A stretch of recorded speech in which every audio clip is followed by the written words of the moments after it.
இன்னியோட recipe super delicious and simple முள்ளங்கி துவையல். அதுவும் வந்து நம்ம இன்னைக்கு இந்த முள்ளங்கி துவையல் வந்து ஆந்திரா ஸ்டைல்ல நல்ல ஸ்பைசியா புளிப்பெல்லாம் போட்டு சூப்பரா வந்து பண்ணலாம். நான் வந்து இந்த முள்ளங்கி துவையல் செய்யறதுக்கு ஒயிட் ரேடிஷ் வந்து எடுத்திருக்கேன். ஸோ வந்து முள்ளங்கி துவையல் யூஸ்வலா இல்லாம கொஞ்சம் வித்தியாசமா இந்த மாதிரி வந்து ட்ரை பண்ணி பாருங்க. வீட்டுல வந்து எல்லாருமே வந்து விரும்பி சாப்பிடுவாங்க. வீடியோக்குள்ள போறதுக்கு முன்னாடி நம்ம சேனலை சப்ஸ்கிரைப் பண்ணிக்கோங்க. மறக்காம பக்கத்துல இருக்க பெல் ஐகானை கிளிக் பண்ணிக்கோங்க. ஒரு கடாயில எண்ணெய் எதுவும் ஊற்றல. ஃபர்ஸ்ட் வந்து கடலைப்பருப்பு சேர்த்துக்கலாம்.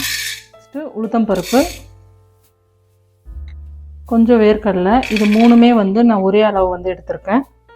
2 பெரிய பல் பூண்டு, 5 வரமிளகாய், ஒரு 1.5 ஸ்பூன் துருவின தேங்காய். எல்லாத்தையும் வந்து ஜஸ்ட் லைட்டாக வந்து ட்ரை ரோஸ்ட் வந்து பண்ணிக்கலாம். இந்த ரெசிபிக்கு நான் தேங்காய் வந்து இந்த மாதிரி ட்ரை ரோஸ்ட் பண்ணிக்கிறேன்.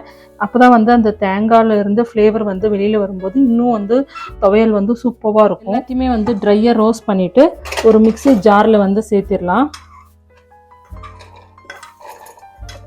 இது வந்து கொஞ்சம் ஆறுனதுக்கப்புறம் மிக்சியில் வந்து பொடி பண்ணி எடுத்துக்கலாம். அதே கடாயில் நான் கொஞ்சம் 1 ஸ்பூன் வந்து எண்ணெய் சேர்த்துக்கிறேன். அதுக்கப்புறம் நான் வந்து ஜஸ்ட் ரஃப்பாக வந்து ஒரு சின்ன முள்ளங்கி வந்து கட் பண்ணியிருக்கேன். ரேடிஷ், ஒயிட் ரேடிஷ், அதையும் வந்து சேர்த்திடுறேன். முள்ளங்கி சேர்த்தியாச்சு. அப்புறம் ஒரு பெரிய வெங்காயம் 1 எடுத்துக்கிறேன். அதுவும் வந்து குட்டி குட்டியாக கட் பண்ணியிருக்கேன். அதுவும் சேர்த்திக்கிறேன். சின்ன வெங்காயம் இருந்தால் அதுவும் வந்து சேர்த்திக்கலாம். இந்த பெரிய வெங்காயமும் முள்ளங்கியும் வந்து கொஞ்சம் லைட்டாக வந்து அந்த பச்சை வாடை போகிற வரைக்கும் வதக்கி விட்டுக்கலாம். முள்ளங்கி, வெங்காயம் இது ரெண்டுமே வந்து நல்லா அந்த பச்சை வாடை போய் நல்லா வதங்கி இருக்கு. இது கம்ப்ளீட்டாக ஆறட்டும். ஆறுனதுக்கப்புறம் நம்ம அரைச்சிக்கலாம். இந்த அளவுக்கு வந்து நான் கொஞ்சம் கொரகொரன்னு வந்து அரைச்சி கொண்டு வந்தாச்சு. பல்ஸ் மோடில் வந்து அரைச்சிருக்கேன். நெக்ஸ்ட் வந்து நம்ம வதக்கி வச்சுருந்த முள்ளங்கி, வெங்காயம் அப்படியே வந்து சேர்த்திடலாம். இதில் வந்து நான் வந்து புளிப்புக்காக ஒரு சின்ன கோலி சைஸ் வந்து புளி வந்து சேர்த்திக்கிறேன். அப்புறம் கொத்தமல்லி வந்து கொஞ்சம் அதிகமாகவே வந்து சேர்த்திக்கிறேன். அப்புறம் நெக்ஸ்ட்டு இந்த துவையலுக்கு தேவையான அளவு உப்பு எல்லாத்தையும் வந்து சேர்த்தியாச்சு. நான் வந்து தண்ணி எதுவும் விடாமல் அப்படியே வந்து அரைச்சி கொண்டு வந்துடுறேன். இங்கே பாருங்கள், நான் வந்து அரைச்சி கொண்டு வந்தாச்சு. இதில் வந்து அரைக்கும் போது தண்ணி எதுவுமே வந்து விடக்கூடாது. ஏன்னா அந்த முள்ளங்கி, ஆனியன் அதுலேயே வந்து லைட்டாக வந்து தண்ணி விடும். நீங்கள் தண்ணி ஊற்றி அரைக்கலாம். பட் ஆனால் வந்து அது துவையல் வந்து கொஞ்சம் தண்ணியாக வந்து இருக்கும். எனக்கு வந்து நல்லா கெட்டியாக வேணும். அதுக்காக நான் வந்து இந்த மாதிரி வந்து அரைச்சிருக்கேன். இது பாருங்கள், ரொம்ப நைஸாகவும் வந்து அரைக்கக்கூடாது. கொஞ்சம் கொரகொரன்னு இருக்கணும். எல்லா இன்க்ரீடியண்ட்டுமே வந்து இதில் வந்து தெரியணும்.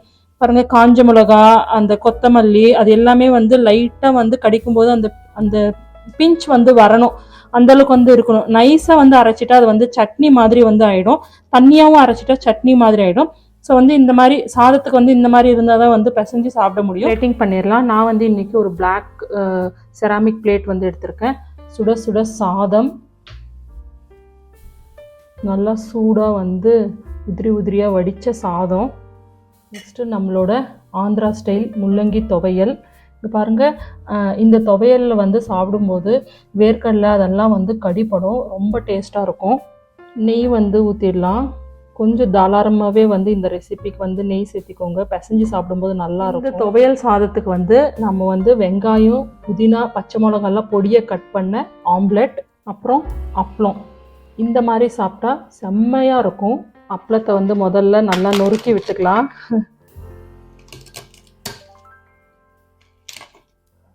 அப்புறம் நெய்யோடு இந்த ரைஸை பிசைஞ்சிட்டு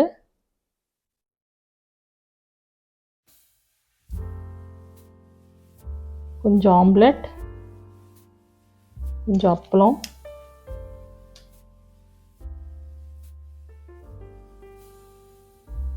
இந்த மாதிரி இந்த துவையல் வந்து செஞ்சு சாப்பிட்டு பாருங்கள். சூப்பராக இருக்கும். இதில் வந்து கொஞ்சம் வித்தியாசமாக இருக்கும். இந்த துவையல் வந்து வேர்க்கடலெல்லாம் போட்டு செஞ்சதால் ட்ரை பண்ணி பார்த்துட்டு எப்படி வந்ததுன்னு கமெண்ட் பண்ணுங்கள். இதோட இந்த வீடியோ முடிச்சுக்கிறோம். ஹோப் உங்களுக்கு இந்த வீடியோ பிடிச்சிருந்தா ஒரு லைக் போடுங்க, கமெண்ட் போடுங்க. மறக்காமல் நம்ம சேனலையும் சப்ஸ்கிரைப் பண்ணிக்கோங்க. தேங்க்ஸ் ஃபார் வாட்சிங்.